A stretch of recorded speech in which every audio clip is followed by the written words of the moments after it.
Need a vehicle large enough to transport the whole family around, but fancy something a little different to the upmarket SUVs and run-of-the-mill people carriers?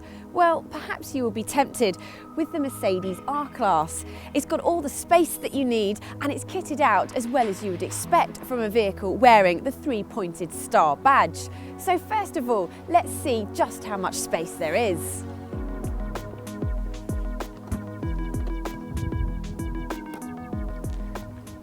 Well, as you can see, there's plenty, and my pre-prepared suitcase fits in there nicely, and you could fit the whole family's luggage in here, but this one is a 7-seater, so I'd like to show you the third row of seats, which come in handy, and they're quite comfortable. I'm 5'5", and I've got this much headroom and this much legroom. And if you go for the long wheelbase version, not only do you get a bigger boot, but access to this third row is better as well.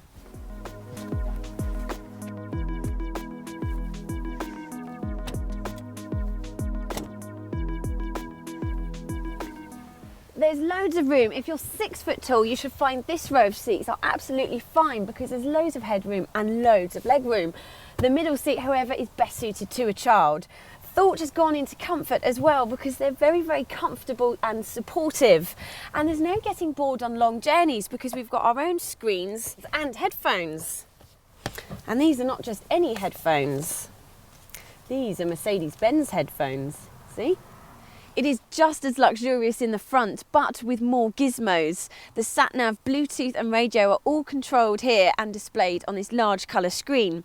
There's an abundance of good quality materials which really makes you feel like you're travelling in style. And there's plenty of places to store your everyday clutter. Watch this.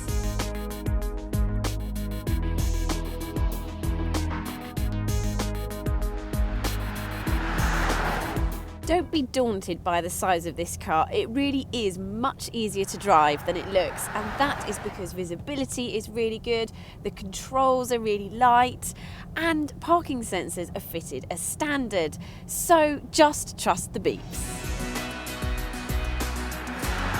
The soft suspension absorbs the lumps and bumps in the road to provide a very comfortable ride. There is a trade-off though for this. Handling is not particularly good on winding country roads, and it certainly is better suited to a more sedate chauffeur-style driving fashion.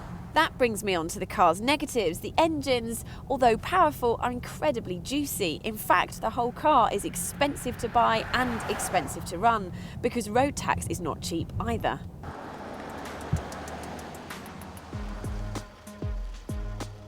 But it's a high-end Mercedes, so what do you expect? If you can afford it, it's worth it for the limousine-style luxury. Plus, it shares its chassis with an M-Class, so it's tried and tested.